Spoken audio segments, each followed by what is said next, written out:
যখন মাইয়েতকে কবরে শোয়ানো হয় তখন সে তাকে দাফন করে যাওয়া ব্যক্তিদের হাঁটার খসখস আওয়াজ শুনতে পায়।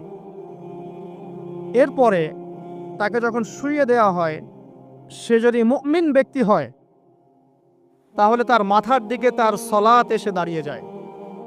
দুনিয়াতে আপনি যে নামাজগুলো পড়েছেন, আমি যে নামাজগুলো পড়ছি, এগুলো মাথার দিকে দাঁড়িয়ে যায়। ডান দিকে চলে আসে তার সওম মানে কি? রোজা। বাম দিকে চলে আসে যাকাত। তারপরে পায়ের দিকে চলে আসবে তার আত্মীয়তার সম্পর্ক রক্ষার ইবাদত, তার এই যে অন্যান্য দান সদকা, তার নফল আমল, তার তাসবিহ তাহলিল, তার কোরআন তেলাওয়াত ইত্যাদি পায়ের দিকে চলে আসবে। এখানে একটা হাদিস এসেছে, সূরাতুল মুলক যে ব্যক্তি রাতের বেলা তেলাওয়াত করবে, কোন সূরা ভাই? তাবারাকাল্লাযী বিয়াদিহিল মুলক ওয়া হুয়া আলা কুল্লি শাইইন কাদির। এই সূরা যে ব্যক্তি রাতের বেলা করে তেলাওয়াত করবে, ইনশাআল্লাহ সূরা মুলকও কবরে তার সাথে থাকবে এবং কবর আযাব থেকে সূরা মুলক তাকে বাঁচাবে ইনশাআল্লাহ। আমি বুঝাচ্ছি যে কি অবস্থাটা হবে। এবার দুজন ফেরেশতা মাথার দিক থেকে আসবেন, আসতে চাইবেন, সালাত বলবে এখান দিয়ে আসা যাবে না, এদিক দিয়ে আসা যাবে না। ডান দিক দিয়ে আসতে চাইবেন, এদিক দিয়ে আসা যাবে না। বাম দিক দিয়ে আসতে চাইবেন, যাকাত বলবে এদিক দিয়ে আসা যাবে না। পায়ের দিক দিয়ে আসতে চাইবেন, আমলগুলো বলবে এদিক দিয়ে আসা যাবে না। তখন যাই হোক তারা আসবেন। এটা কথা কি? এটা কথাটা হচ্ছে যে সলাতের গুরুত্ব, মানে সে সলাত আদায় করেছে, সে আমার হক আদায় করেছে, আমি তার পক্ষে আছি, এটা পক্ষে বোঝাচ্ছে। রোজা বলবে আমি ওর পক্ষে আছি, তাকে আপনি কোনো শাস্তি দিবেন না, আমি তার পক্ষে আছি। আপনারা দুজন তাকে শাস্তি দিবেন না, আমি যাকাত তার পক্ষে আছি, এটা পক্ষে থাকার কথা। তারপরেও তারা আসবেন, চোখগুলো হবে নীল এবং কালো বর্ণের, নীলাপ চোখের, কালো। মুনকার নাকি? উঠে বসিয়ে দেওয়া হবে।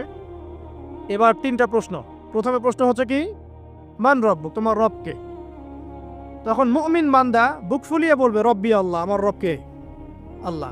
পৃথিবীতে যে ব্যক্তি আল্লাহর সাথে শিরিক করে নাই, আল্লাহ তাওহীদের উপর থেকেছে এবং তার উপরে মৃত্যুবরণ করেছে, ইনশাআল্লাহ সেই ব্যক্তি এর উত্তর নির্দ্বিধায় দিতে পারবে ইনশাআল্লাহ। আর দুনিয়াতে যে বা যারাই আল্লাহর সাথে শিরিক করবে, আল্লাহর সাথে শিরকের পাপে লিপ্ত হবে, ওই অবস্থায় মারা যাবে, তাওহীদের উপর থাকবে না, কোশ্চিনকালেও মান রব্বুক উত্তর দিতে পারবে না। তারপরে প্রশ্ন হয়ে যাবে মা দীনুক, তোমার দিন কি ছিল? মুমিন বান্দা উত্তর দিবে কি? দীনি আল ইসলাম, আমার দিন ছিল ইসলাম। এখানে শুনে রাখেন, পৃথিবীতে যারা ইসলামকে পরিপূর্ণরূপে পালন করবে তারাই এই উত্তর দিতে পারবে ইনশাআল্লাহ। যারা ইসলামকে ঠাট্টা বিদ্রুপের হাসি তামাশার পাত্র বানিয়েছে, মন চাইলে কিছু করি, মন চাইলে কিছু করি না, সহজগুলো একটু আমল করি, বাকি কিছুর আমল ধারি না, হ্যাঁ, নামাজ পড়ি, সুদ ছাড়তে পারি না, ঠিক আছে, বছর বছর ওমরা করি, এদিকে ঘুষ দুর্নীতি ছাড়তে পারি না, ইসলামকে ঠাট্টা তামাশার পাত্র বানিয়েছে, এরা কোশ্চিনকালে উত্তর দিতে পারবে না মা দীনুক। দিনে পরিপূর্ণরূপে ইসলামে প্রবেশ করতে বলেছেন আল্লাহ রাব্বুল আলামিন। যারা পরিপূর্ণরূপে ইসলামে প্রবেশ করবে এবং ইসলামের প্রতিটা মৌলিক বিধান মেনে চলবে, ইনশাআল্লাহ তারা এর উত্তর দিতে পারবে। এরপরে আসবে তৃতীয় প্রশ্ন। নবী সাল্লাল্লাহু আলাইহি ওয়াসাল্লামকে দেখানো হবে। যখন দেখানো হবে তখন সূর্য যখন ডুবে যায়, যে দৃশ্যটা আমরা দেখতে পারি না, ওই দৃশ্যটা ভেসে উঠবে এবং মুমিন বান্দা অস্থির হয়ে যাবে, বলবে আমাকে ছেড়ে দাও, আমি নামাজ পড়বো। সুবহানাল্লাহ। তার কারণ তার কাছে মনে হবে যে আসরের ওয়াক্ত হয়ে গেছে, আসরের ওয়াক্ত চলে যাচ্ছে, আমাকে নামাজ পড়তে হবে। চিন্তা করেছেন? ওই যে একটা হাদিস আছে না, যে 7 শ্রেণীর মানুষকে আল্লাহ রাব্বুল আলামিন আরশের ছায়া দিবেন, তার মধ্যে এক শ্রেণীর মানুষকে যার অন্তর মসজিদের সাথে ঝুলে থাকে, তার মন মসজিদের সাথে ঝুলে ছিল, এই সূর্য ডুবে গেল বলে আমাকে ছেড়ে দাও, আমি নামাজ পড়তে যাব। তখন ফেরেশতারা বলবেন তোমাকে নামাজ পড়তে দেয়া হবে, তবে তার আগে তুমি এর উত্তর দাও। কি উত্তর? এই ব্যক্তির দিকে তাকাও। তখন নবী সাল্লাল্লাহু আলাইহি ওয়াসাল্লামকে দেখানো হবে, সাল্লাল্লাহু আলাইহি ওয়াসাল্লাম দরুদ পড়বেন। বলা হবে যে এই ব্যক্তির সম্পর্কে তোমার কি ধারণা? মান হাযা রাজুলু বুইসা ফীকুম, এই ব্যক্তি কে, যাকে তোমাদের কাছে পাঠানো হয়েছিল? মুমিন ব্যক্তি নির্দ্বিধায় বলে দিবে যে তিনি হচ্ছেন আমার নবী মুহাম্মদুর রাসূলুল্লাহ সাল্লাল্লাহু আলাইহি ওয়াসাল্লাম। দেখুন, পৃথিবীতে যে বা যারাই নবী সাল্লাল্লাহু আলাইহি ওয়াসাল্লামের সুন্নতের উপর আমল করবে, ইনশাআল্লাহ সে তার উত্তর দিতে পারবে।